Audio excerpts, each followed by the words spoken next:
Perfect timing, because we are about to get race number 2 of Racing Hondas today at Brands Hatch underway in a few moments' time. Quite a unique situation, because picture this, James Kiff, his second ever car race, and thanks to the partial reverse grid draw which you saw at the end of race 1, he starts it from pole position. Bob Barron alongside him on the front row. Is this the chance that he gets his first ever podium finally, or will the likes of Dave Buchy and Phil Wright on the second row, Tommy Knight and Liam Collins on the third row, and Kevin Talbot on the fourth row, race 1 winner back in 7th, can they do anything to spoil the party on that at all?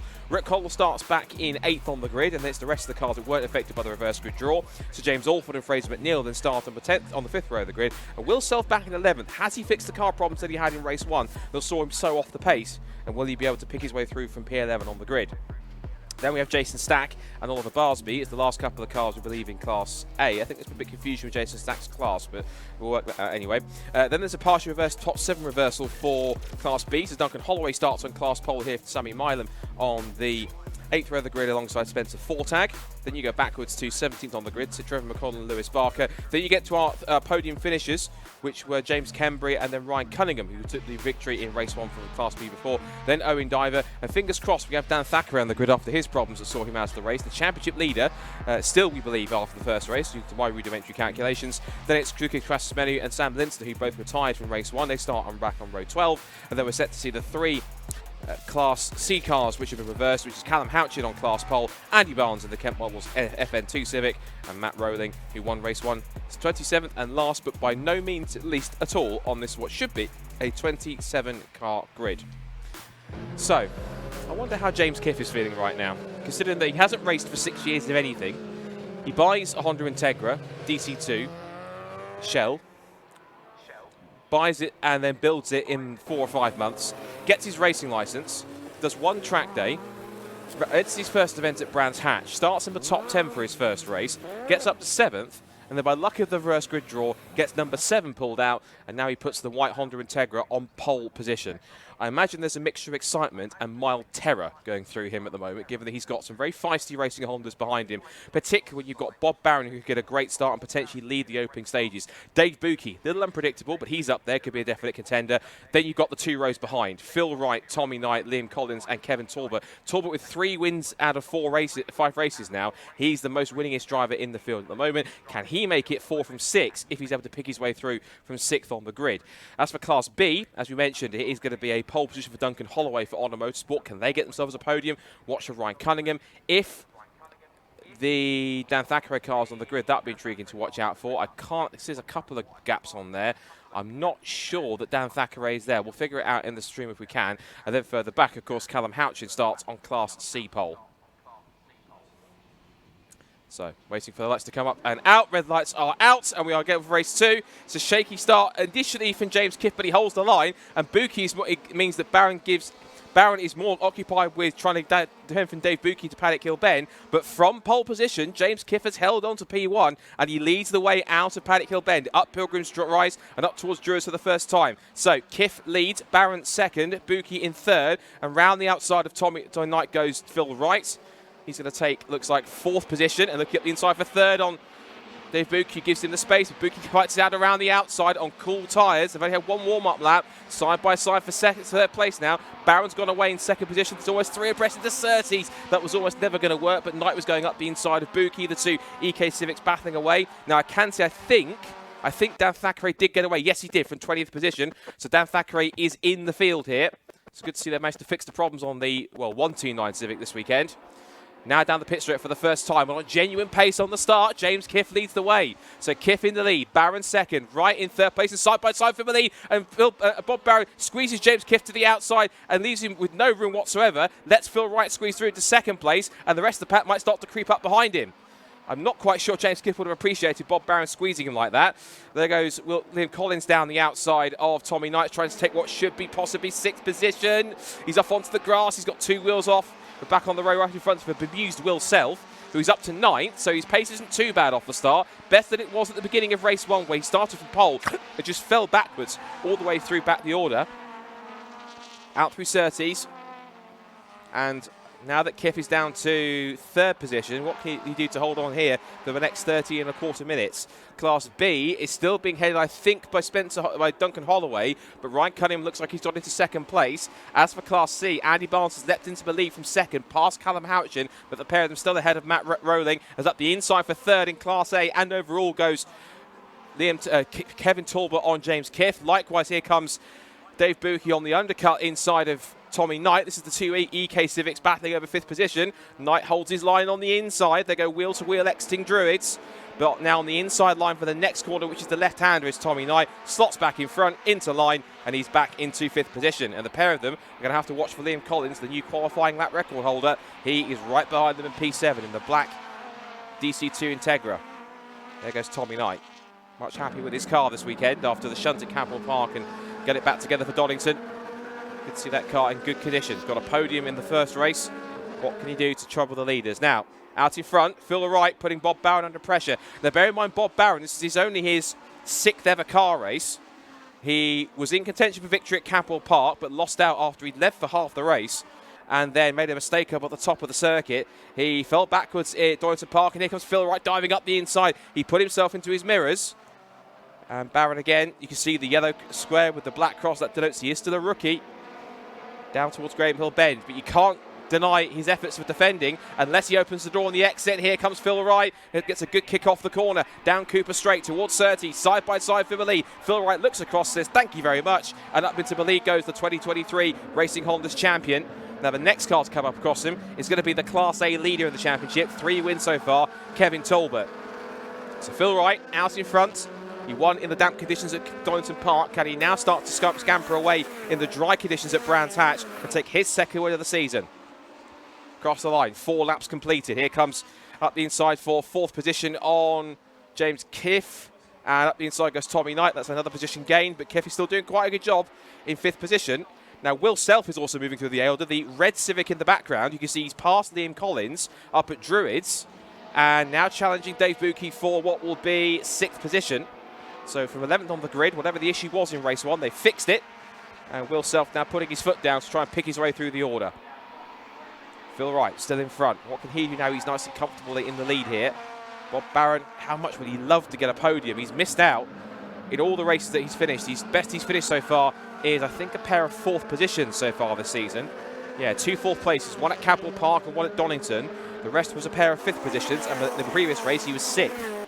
And that top 7 reversal meant he got himself a front row start for race 2. Led briefly. Look at Will Self diving up the inside late on the brakes in towards Paddock Hill Bend. He is motoring on a mission, is Will Self. Car 34, the Ready K Civic. And look at that. Huge dive from Kevin Talbot up the inside. He swept to the inside with a last-minute gas move to try and surprise Bob Barron under brakes. But Bob was absolutely wise to it. You can see Kevin Talbot's car just posturing around, looking for one way or the other to get past the EG Civic. Come on, Bob, get out of the way. I want to try and get after Phil. But, of course, Bob is not going to lay down without a fight. Side, nose to tail, through Surtees. Into McLaren. Top of the circuit at Clearways. Just Barron cocks the wheel as he takes the wider approach, but that gives him a better slingshot off the corner. And look at Tommy Knight in the blue EG Civic in the hatchback in 4th position. 2nd, 3rd and 4th together. Whilst all this is happening, Phil Wright is away and gone now to the tune of 1.4 seconds. And if these 3 keep on fighting each other, the easier it will be for to make a break. And Bob Barron sideways into Paddock Hill Bend. He's lost it. Off into the gravel. Oh, Bob, not again. Bob Barron again makes a mistake, and this time it's cost him an actual result.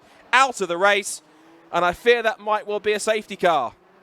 Oh, Bob Barron pushing a little bit too hard, locked up the rears and slid off the road, and I'm afraid his race has come to a shuddering halt. Now then, if there is a safety car, because his car's going to be still stranded in the gravel, there are yellow flags down there. I anticipate we will go safety car shortly, because that is in a relatively dangerous position. This will mean that Phil Wright's lead will come down from 1 seconds to practically nothing. It benefits this man too, Will Self. He's up to 4th now, past James Kiff, who in turn has also got himself into a top 5 position. And here comes Liam Collins. Now, can he pass before? He can't pass into Paddock Hill Bend because there will be yellow flags down there for Bob Barron's stricken car, so he has to hang back. Turning in. And Phil Wright again, hot flashing the headlights. Now, is he acknowledging that there's yellows around, or are we imminently going safety car? I'm not 100%. I'm looking around to see if anything's happening. Just yellows at the minute we're hearing. But we'll keep an eye. Of course, if you're watching on the live stream, the bar in the top left that's solid green, that will turn yellow if we go safety car. So watch out for that if it does. We'll keep an eye on the timing screen. And red flag, if that was it here, I think. Yep, red flag, race has been stopped. And I think it is for Bob Barron's stricken car. It probably would have taken a little too long to recover that one. Well, so that means we get a second crack at the start and a very different looking grid this time, because Kevin Talbot looks like, well, Phil Wright will come up, and they're lining up already on the front straight, very, very quickly at least. They're going to have to push a couple of them back. I think the likes of Phil Wright and Kevin Talbot, and I think Tommy Knight as well, were a little too eager they were so focused on their battle, they almost forgot the marshal instruction to stop on the pit straight, and they just about managed it. So, red flag in race 2 of the weekend for Racing Hondas. And a very interesting race order now after the retirement for Bob Barron. That's such a shame. Bob Barron was having another great race. I don't know if you can call it a rookie mistake. I suppose you could. But at the same time, he's shown such great pace in that EG Civic that the fact he made that mistake, he has made 1 or 2 so far this season. He did make that mistake in race 2 when he was leading. Now, don't ignore it says checker flag on there, because the race has been stopped with 8 minutes to go. So they will get a restart because they haven't got to half distance yet. So it's only if they get past 75% that they would call a result. But we haven't managed that yet, so we should get a second go at the start here. Now, in terms of the order, I'll run down where we are when the red flag came out. After 7 laps completed, Phil Wright was in the lead overall in Class A. Kevin Talbot in second. Tommy Knight in third. Will Selk was up to 4th from 11th on the grid and was looking pretty rapid. He'd set a personal best last time by and was quicker than both Knight and Talbot, but not as quick as Wright, who'd set the new fastest lap of the race, 52.055. James Kiff, in his second ever car race, despite the fact he started on pole, has only dropped back to 5th position in the Integra. It's a really good effort from James, and I have to say he's definitely one of the stars of the weekend. 6th for David Buki, 7th for Liam Collins, 8th for James Alford, 9th for Fraser McNeil, and rounding out the top 10 in Class A is Rick O'Connell.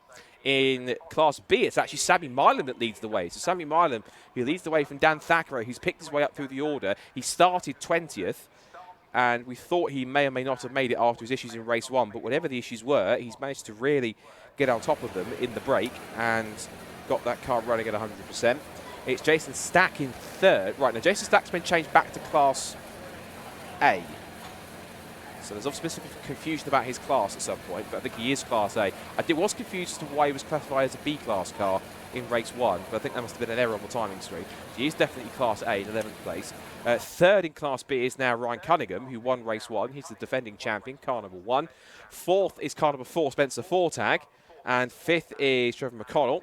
And if you're watching on the stream or around the circuit, you'll see that Bob Barron's rather pebble-dashed and gravel-strewn EG Civic has been released from the gravel trap down at Paddock Hill Bend. Now he's running a similar tactic to that Callum Houchin did in one of the sessions earlier on. He's staying off the racing line to shake the car of any gravel and dust and dirt underneath. He's being courteous to keep it off the racing line to try and minimise the effect of anyone in the mix. Now, obviously, because he was not running at the time of the red flag, he won't be able to take the restart, because the rule is if you cause the red flag and you're not running at the time of it, or if you're not running at the time of a red flag, you are not allowed to take the restart, even if your car gets recovered from the gravel.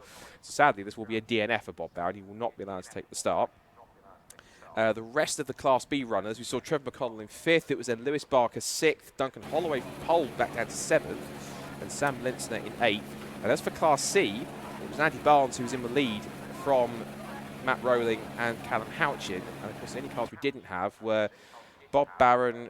I think Owen Diver did take the start, but he's right down towards the back. And another car we didn't have at the start of this race was Luke Crassus Menu, who pulled off in race 1.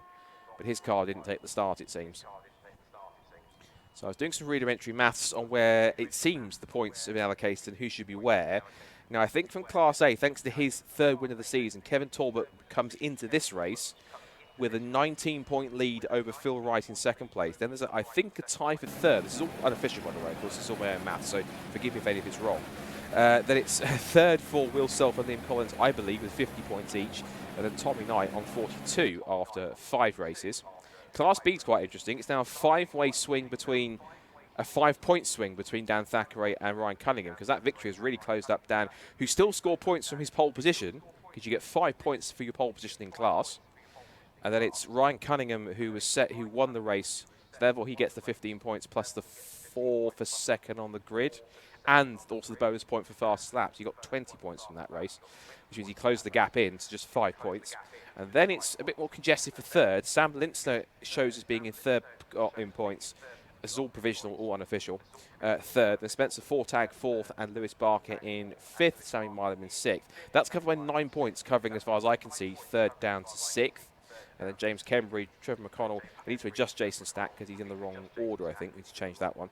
And then there's a few other bits in there too from the rest of the drivers. And then in Class C, because they only have 2 drivers that are scoring points, because Addy Barnes is a single round entry, so he doesn't score anything at this round. Neither did he at Donington Park last time. Excuse me.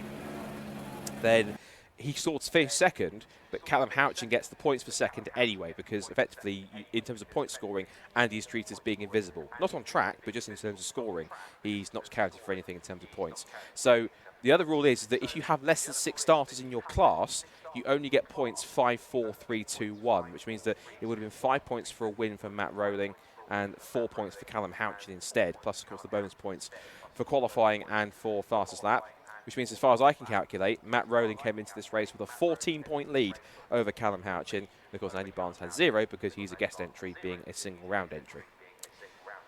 So, a new grid being issued, and effectively it will be the lineup from where they were at the end of lap 7. Now, I imagine that we might get something through, I'm sure, from the WhatsApp group that we have to say what is the new grid. Yeah, there was the Mendy classification also. One thing I did spot as well is that there was the Mendy classification for race 1 that saw, I think, Sam Lindsay was disqualified from race 1.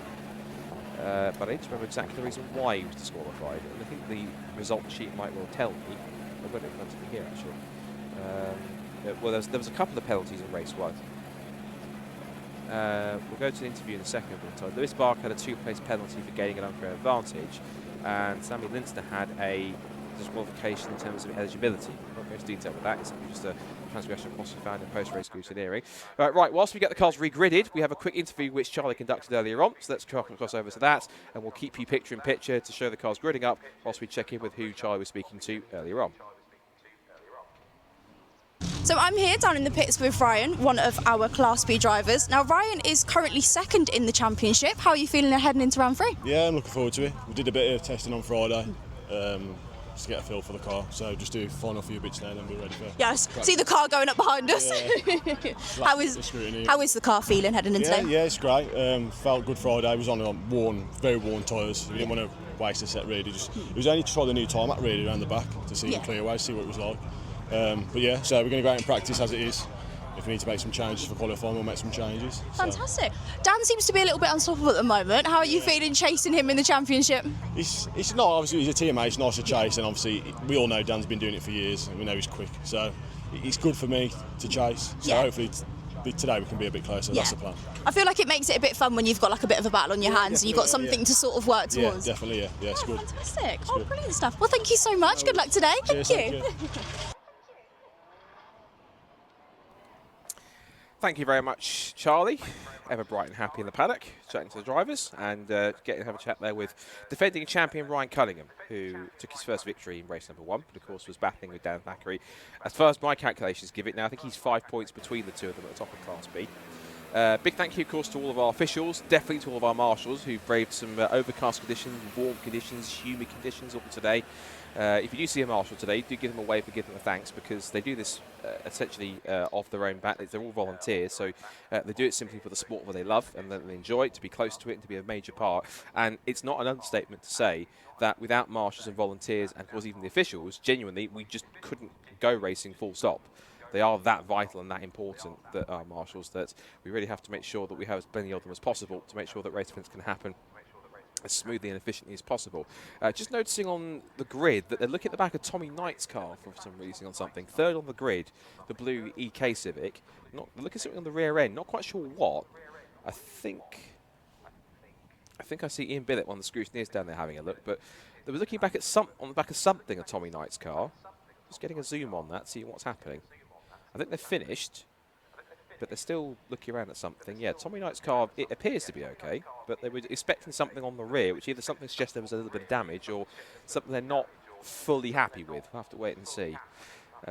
Doors open, but that's pretty just Tommy, I think, as are many, trying to keep cool. And they're fanning themselves with the doors, as are many drivers on the grid. It is quite a little bit humid and warm today, as you'd expect. But then again, it is summer, so we are starting to get sunshine come through, and it's actually really lovely conditions. I have to say, it's all a big thank you to everyone who's still stuck around on trackside, both in the grandstands and on the big grassy bank in front of me here on from the commentary box and all around the circuit. Thanks for sticking around. It's good to see so many people who are still here after such a warm day, such a great day, and. I'm looking out at where all the car club parking areas was, and it's a lot more sparse than it was earlier on. But for those who stuck around, thank you. It's great to see you guys supporting not just Time Attack and Racing Hondas, but the Tuna Fest South event and everyone here that puts this all together at Time Attack. Thank you very much for all of you for being here and for making it such a fantastic and popular event. On the stream, if you're watching the stream, you can vote for your Lucas Oil top driver by scanning the QR code, and you can vote for whoever you chose as the top driver. This is not me influencing at all. I would say James Kiffer's in the shout for that one, given it's his first weekend. If it was me personally voting, that's how I would go for, but don't let me influence you at all. Simply go for whoever you think is the best driver for the weekend, whether it's based on pure pace, or it's your favourite driver, or it's someone that you think has done a great job in general from pace or qualifying, positions gained, or bounce back from a setback. It's entirely up to you who you choose. To scan the QR code as well. I think there is also the same QR code if you're watching around the circuit. There is a QR code in the programme, I believe, you can also scan too and find out more information. So, quick and efficient as ever. It looks as though the grid has been set, the reformed grid has been set. Now, I don't have that immediately in front of me, so we'll have to try and figure out who is who as they go off onto the formation lap. And I'll try and cross them off one by one as they go through. So on pole position, courtesy of leading at the time of the red flag in race 1, is going to be Kevin Talbot. Sorry, Phil Wright, forgive me. Kevin Talbot is there in second. So Phil Wright is currently on pole position for the restart in car 63. Kevin Talbot alongside him on the set of front row of the grid. Then it's Tommy Knight and Will Self. Watch for him from 4th. He's crept up from 11th after his problems. James Kiff and his second ever car race is 5th. Then Dan Buki, Liam Collins, James Alford, Fraser McNeil. Then Rick O'Connell.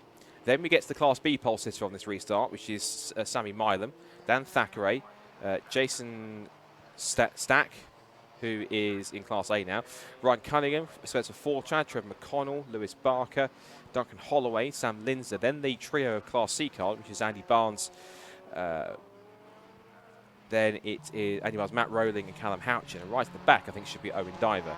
I don't quite know how I reeled off all one of those one by one off by heart without any other further grid. But even so, there you go. That looks to be the lineup for this restart. So shadows slightly lengthening here at Brands Hatch because we are getting later into the day. It's currently at the moment just about 5 o'clock.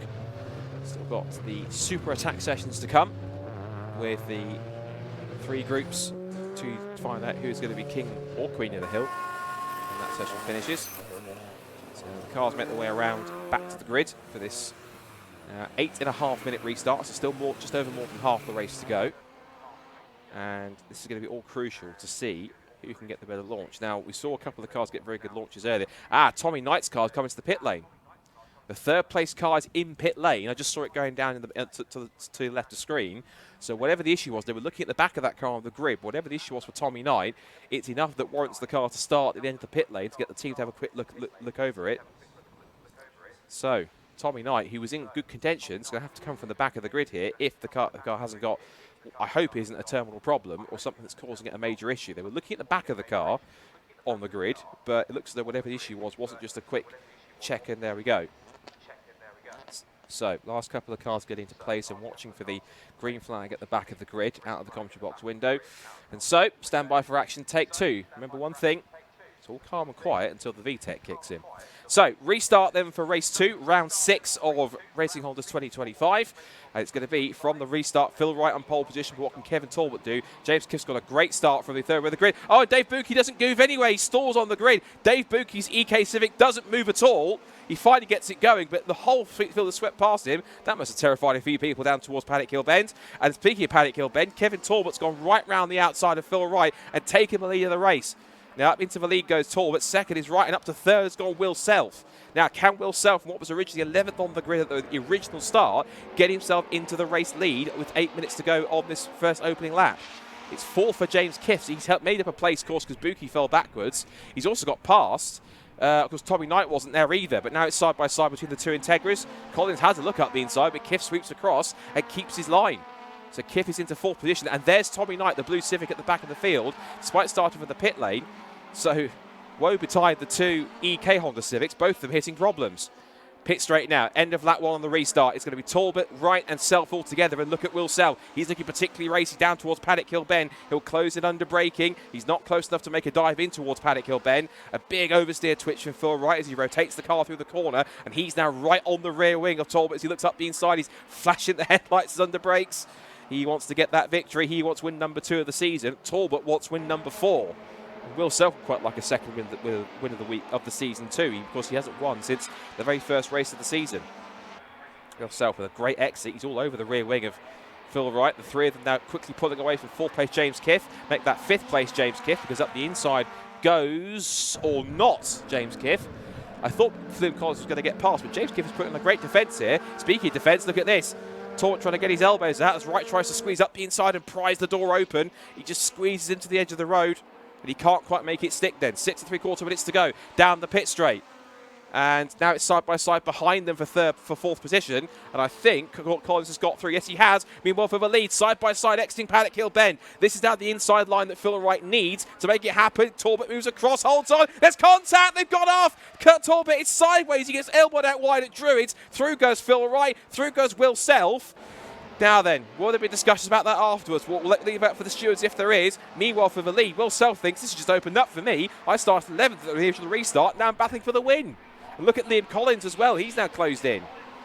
I think I'm penny for Kevin Talbot's thoughts right now, because I'm not sure he quite appreciated that. I'm not a clerk of the course, but there might be 2 arguments there. So Kevin would have thought you were never far enough alongside. Phil was thinking I was trying to get up the inside, and you threw the block and didn't give me any room. But let's wait for the clerk of the course to decide if there's anything to come from that. Let's carry on with the race. So 5 and 3/4 minutes to go then. Phil Wright hits the front. Will Self in 2nd place. A certainly fired up Kevin Talbot's going to be 3rd. But how much longer? Because here comes Liam Collins with a great one off of Paddock Hill Bend. And Kevin must be thinking, oh, not again, not somebody else trying to get up the inside at Druids. But he holds on for the moment. And Collins, in fact, sets the new fastest lap of the race. 51.621. And I'm confident in saying, I think that's a new race lap record. It is, yes, 51.621. That's a flying lap from Liam Collins. He now owns both the qualifying and a race lap record. In fact, he still does, but he's improved on them over the course of the weekend. Impressive stuff. So this is now for the lead. Will Self look up the inside, trying to force the issue. Phil Wright getting a bit of a taste of his own medicine here. The hunter becomes the hunted as they come through Clearways and Clark Curve. Look at this. It's on for the lead. It's on for 3rd place. Less than 5 minutes to go. Here comes Liam Collins attacking the DC5 Integra. How deep does he go on the brakes? We'll wait and see. This is further back, where we've got several Hondas in a pack together, headed by the Trevor Collins. Oh, goodness me. Andy Barnes is off the road, and that's had a big impact somewhere with something or someone possibly. And first thoughts, I hope he's okay. Now, I wonder, is that going to throw a red flag? Because we've got 4.5 minutes. The other car is Matt Rat rolling. So it's 2 of the Class C contenders off the road at Surtees. And they're both moving, it seems. That's the key thing. And it wouldn't surprise me if we go red flag here, because we are past 75% race distance. That might be it. That might be the red flag and the race concluded. Well, for the record, we haven't talked about it yet, but Dan Thackeray is in the lead of Class B here from Cunningham. And then it's McConnell in 3rd place. This is the fight for 3rd in Class B, but they're not going to fight down towards here because those 2 cars are off the road. 4 minutes to go. Cross the line, go the leaders. It's 0.6 of a second between Wright and Self. And I'm keeping an eye on the Marshals post to see what happens. Safety car has been deployed. Now then, this is interesting. If they can quickly recover these 2 cars, we might get a quick 1 or 2 lap dash for the victory. So, with 3 minutes and 40 to go, safety car has been deployed because 2 of the 3 contenders in Class C have come to blows at Surtees. If they can drag those cars off pretty quickly, I think they're in a position, hopefully, where they can drag them off pretty quickly and get them out of harm's way, so we could even get a proper 1 lap dash, if not 2 lap dash for victory, if they can be quick enough to move them. Now, again, I saw Andy Barnes out of the car, so he was moving around. I did see Matt Rowling, his head moving in the car as well, so I will take a simple presumption that both at the baseline appear to be okay. That's a shame to see that Class C battle end as it is. So the silver lining, at least for Callum Houchin, is that it will give him a free pass to the Class C victory. And it gives us a quick chance to take stock, although looking at how much time there's left, 2 minutes 45, this is going to be either have to try and move those cars very quickly, or I fear may this car even finish, well, dare I say it, may this race even finish under the safety car. The medical car is heading down towards the site of the incident, but again, we've seen the 2 drivers moving around, but again, the medical car will go down there purely as a precaution to make sure that the 2 drivers are okay as a baseline. So, under safety car, this is the order then. Phil Wright leads the way, Will Self in second place, Kevin Talbot in third, Liam Collins fourth, James Kiff is fifth, in again his second ever car race. Then James Orford sixth, Fraser McNeil seventh, Rick O'Connell eighth, and that's the top 8 in Class A.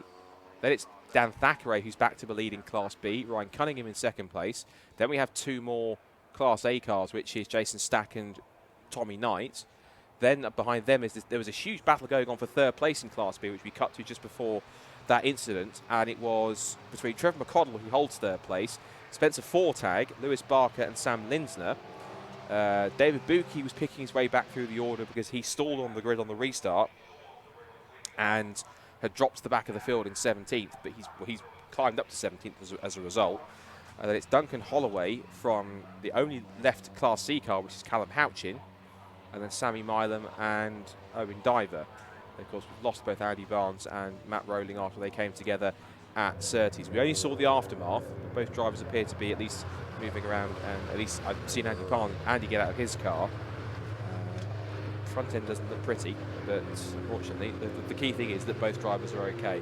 I have a feeling that considering that we only have less than a minute to go, I think we are going to finish this race under safety car, which is a shame, but unfortunately a necessity given that we don't have enough time to clear those cars and get a restart in, because then we also have the super attacks for the 3 groups of time attack cars to complete as well. So the cars will come back around, and when they come past next time, it will be the checkered flag to end the day's racing.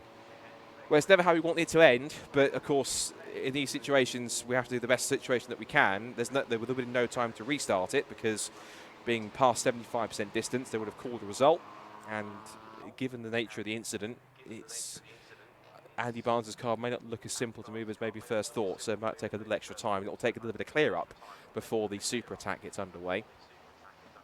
So what this will mean, at least, is again, if you're around the circuit, again, they're going to be cruising in, given that you are finishing under the safety car. So if you are around the circuit, give them a wave, give them a round of applause, give them a cheer, because again, all weekend, all day so far, they have been magnificent to watch, the Racing Hondas, and some great battles up at the front of the field, up and down the groups.